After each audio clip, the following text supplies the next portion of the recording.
Have you ever been caught up in a heated confrontation and you didn't handle it as well as you hoped that you would have done?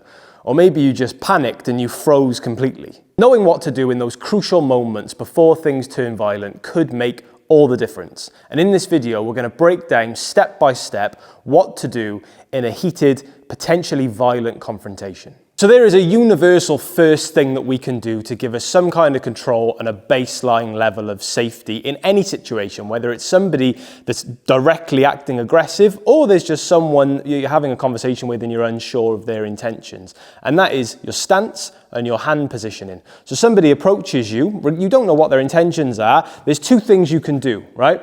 Your stance and your hands. So the first thing is to drop back into a stance. Now it doesn't have to be a boxing stance or a Muay Thai guard. It's just simply bringing one foot behind the other to go into a kind of semi-fighting stance. If I'm square on and I'm just standing like this and Raul pushes me, I'm going flying. Whereas if I've dropped back and I'm a bit more bladed, I reduce my target area, okay, so he has less targets to attack, but also I've got more balance if he pushes me, he tries to strike me, whatever. My hands are up, they're open, they're passive. Now I talk with my hands, so I have a natural advantage, but whether your hands are here, whether they're here, as long as they are up kind of mid-line, that means if he throws a shot, I can come in and I can defend myself without giving him much of a warning sign that that's what I'm planning to do, right? So my hands are gonna come up. So the next thing is to try to de-escalate. So once we've got our stance, we've got our hands, we've established a kind of baseline level of protection. Now we want to stop anything before it starts. So we're gonna try to de-escalate, calm the situation down. Now if you've done something wrong, if you've messed up, apologize for it. Sorry, Raul. A good way of de-escalating is to say things like, I understand, okay? If I've cut Raul off in traffic,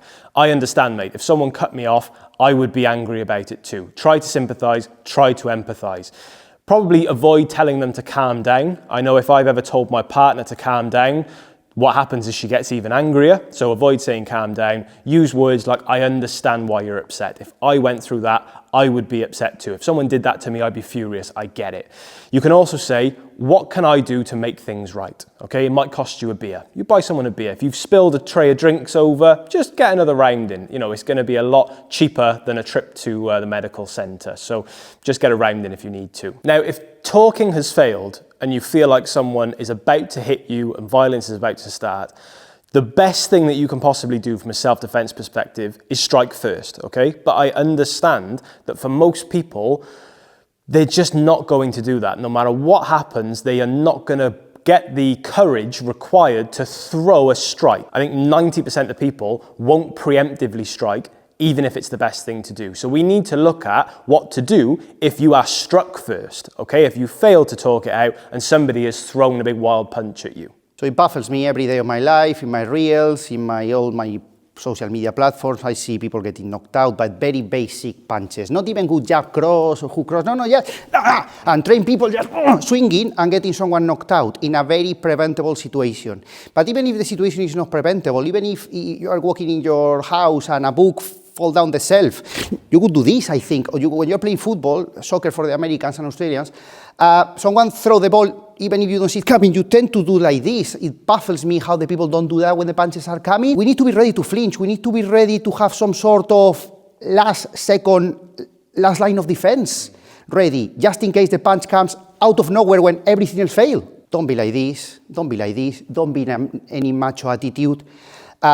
Don't be like this, no need to be fighting, but be ready to flinch. Some people panic and they'll be like, whoa, no, don't hurt me, don't hurt me. And they push their hands out. And what that does is they lose control over their own face. They lose any kind of control and they're fully exposed. If I'm here, it's so easy for him to just reach over the top and clock me. And a lot of knockouts that you see on reels online are exactly that. People either standing here or they're here and a hand just comes over the top and knocks them out. We need to have that instinct, that habit. Okay, so it's like a sixth sense. So right here, and then he throws any punch. I don't know which one he's gonna throw. Even I'm talking to the camera and he's gonna punch me and I don't know exactly what. But it's like a sixth sense with the outside of my eyes is flinching and absorbing. So whatever, it's like, no mate, okay. Then it's like throw a lot of punches. So it's like, he's flinching and absorbing.